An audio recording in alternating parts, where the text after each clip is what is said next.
ಒಂದಕ್ಕೂ ನಮಸ್ಕರಿಸಿ ಮಾತಾಜಿಯವರ ಅಡಿದಾವರಿಗಳಲ್ಲಿ ನಮಸ್ಕರಿಸಿ ಶಿವಸ್ವರೂಪಿಗಳೇ ತಮ್ಮೆಲ್ಲರಲ್ಲಿ ಶರಣಾರ್ಥಿಗಳು. ಪೂಜ್ಯ ಅಪ್ಪಾಜಿಯವರ 85ನೇ ವರ್ಧಂತಿಯೋತ್ಸವ ಕಾರ್ಯಕ್ರಮ ವೇದಾಂತ ಪರಿಷತ್ ಬೃಹತ್ತವಾದಂಥ ಈ ಕಾರ್ಯಕ್ರಮದಲ್ಲಿ ಮಹಾತ್ಮರನ್ನು ನೋಡುವುದೇ ಒಂದು ದೊಡ್ಡ ಪುಣ್ಯ. ಇಂಥ ಪುಣ್ಯವನ್ನು ಒದಗಿಸಿಕೊಟ್ಟವ್ರು ಯಾರು ಅಂತ ಕೇಳಿದ್ರೆ ಪೂಜ್ಯ ಅಪ್ಪಾಜಿಯವರು. ನಮಗೇನು ಎಲ್ಲರೂ ಹೋಗಿ ಪ್ರಯಾಗದಲ್ಲಿ ಹೋಗಿ ಸ್ನಾನ ಮಾಡಕ್ಕೆ ಆಗ್ತೈತೆ ಇಲ್ಲೋ ಗೊತ್ತಿಲ್ಲ, ಇಷ್ಟು ಮಂದಿ ಮಹಾತ್ಮರ ದರ್ಶನ ಮಾಡ್ಲಿಕ್ಕೆ ಆಗ್ತೈತೆ ಗೊತ್ತಿಲ್ಲ. ಅದು ಗಂಗೆ ಅನ್ನೋದು ಸ್ಥಿರವಾಗಿರ್ತಕ್ಕಂಥ ತೀರ್ಥ ಆದ್ರೆ ಇದು ಚರತೀರ್ಥಗಳು ಯಾವುವು ಅಂದ್ರೆ ಎಲ್ಲ ಕೂಡಿದವರು ಮಹಾಗಂಗೆಯ ಸಂಗಮ ಇದೆಲ್ಲ. ಇಂಥ ಗಂಗಾ ಎಲ್ಲಿ? ಆ ಗಂಗೆ ದೇಹದ ಮಾಲಿನ್ಯವನ್ನು ತೊಳಿತಿರಬಹುದು. ಇಲ್ಲಿ ಬಂದ ಗಂಗಾ ಮಾತೆ ಗುರುಮಾತಿಗಳು ನಮ್ಮ ಹೃದಯದೊಳಗಿನ ಕಲುಷನ್ನ, ಪಾಪನ್ನ, ಕೋಪನ್ನ, ತಾಪವನ್ನು ಕಳೆಯತಕ್ಕಂತ ಶಕ್ತಿ ಸಾಮರ್ಥ್ಯವುಳ್ಳಂತ ಮಹಾನುಭಾವರನ್ನ ದರ್ಶನ ಮಾಡ್ತೀವಲ್ಲ, ಇದರಂತ ಪುಣ್ಯದ ಕೆಲಸ ಯಾವುದೋ ಐತೋ ನಿಲ್ಲೋ ಅಂತ ಅನಿಸ್ತದೆ.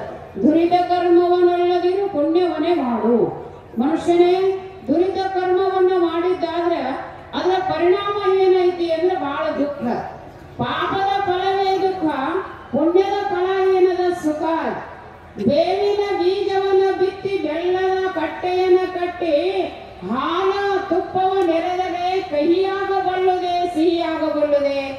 ಒಂದು ಬೇವಿನಕಾಯಿ ಬೀಜ ಹಾಕಿ ಅದಕ್ಕೆ ಬೆಲ್ಲದ ಕಟ್ಟಿ ಆಕಳ ಹಾಲ ಎರಡು ಜೇನು ತುಪ್ಪ ಹಾಕಿದ್ರು ಕೂಡ ಅದು ಸಿಹಿ ಫಲ ಕೊಡಾಕ ಸಾಧ್ಯ ಇಲ್ಲ. ಯಾಕಂದ್ರೆ ಆ ಬೀಜದ ಸ್ವಭಾವ ಏನು ಅಂದ್ರೆ ಕಹಿ. ಯಾಗೋ ಈ ದುಷ್ಟ ಕರ್ಮಗಳ ಸ್ವಭಾವ ಏನು ಅಂದ್ರೆ ದುಃಖ ಕೊಡೋದಿರ್ತದೆ, ಅಳಿಸೋದು ಅದರ ಸ್ವಭಾವ. ಆ ಇಹಲೋಕದಲ್ಲಿ ಅಷ್ಟ ದುಃಖ ಕೊಟ್ಟ ಕೈ ಬಿಡಂಗಿಲ್ಲ. ಪಾಪ ಜನ್ಮ ಜನ್ಮಾಂತರಗಳಲ್ಲಿ ಬೆನ್ನು ಹತ್ತಿ ಬಂದು ಏನ್ ಮಾಡ್ತದ ಅಂದ್ರೆ ನಮಗ ಅನೇಕ ದೇಹಗಳನ್ನ ಕೊಡ್ತಕ್ಕಂತ ಸಾಮರ್ಥ್ಯ ಎದ್ರೊಳಗದ ಅಂತ ಕೇಳಿದ್ರೆ ಪಾಪ ಕರ್ಮದಲ್ಲದ. ಆದ್ದರಿಂದ ಮಹಾನುಭಾವರು ಏನನ್ನ ಹೇಳ್ತಿದ್ದಾರೆ ಅಂದ್ರೆ ದುರಿತ ಕರ್ಮವನ್ನಲ್ಲದಿರು ಪುಣ್ಯವನ್ನೇ ಮಾಡು. ಪುಣ್ಯ ಮಾಡಾಕ ಸಾಕಷ್ಟು ಮಾರ್ಗಗಳದು. ಚಲೋ ತಂದು ಮಾತಾಡಿದ್ರೆ ಅಯ್ಯ ಎಂದಡೆ ಸ್ವರ್ಗ, ಎಲ್ಲೋ ಎಂದಡೆ ನರಕ. ನಾವು ಸ್ವರ್ಗಕ್ಕೆ ಹೋಗ್ಬೇಕಂದ್ರೆ ಯಜ್ಞ ಮಾಡ್ಬೇಕಾಗ್ತದ, ಅನಂತ ತಪಸ್ಸ ಮಾಡ್ಬೇಕಾಗ್ತದ, ಅಲ್ಲೆಲ್ಲ ಗೋದಾನ ಮಾಡ್ಬೇಕಾಗ್ತದ, ಗಜದಾನ ಮಾಡ್ಬೇಕಾಗ್ತದ, ಭೂದಾನ ಮಾಡ್ಬೇಕಾಗ್ತದ. ಏನೂ ಇಲ್ಲ. ಚಲೋ ತಂಗ ಅಯ್ಯ ಏನಿ ಬನ್ನಿ ಹದುಳಾಗಿದ್ದೀರಾ ಎಂದರೆ ಮೈಸಿರಿ ಹಾಳಾಗಿ ಹೋಗುವುದೇ. ಮೃಗ ವಚನವೇ ಸಕಲ ಜಪಂಗಳಯ್ಯ, ಮೃಗ ವಚನವೇ ಸಕಲ ತಪಂಗಳಯ್ಯ.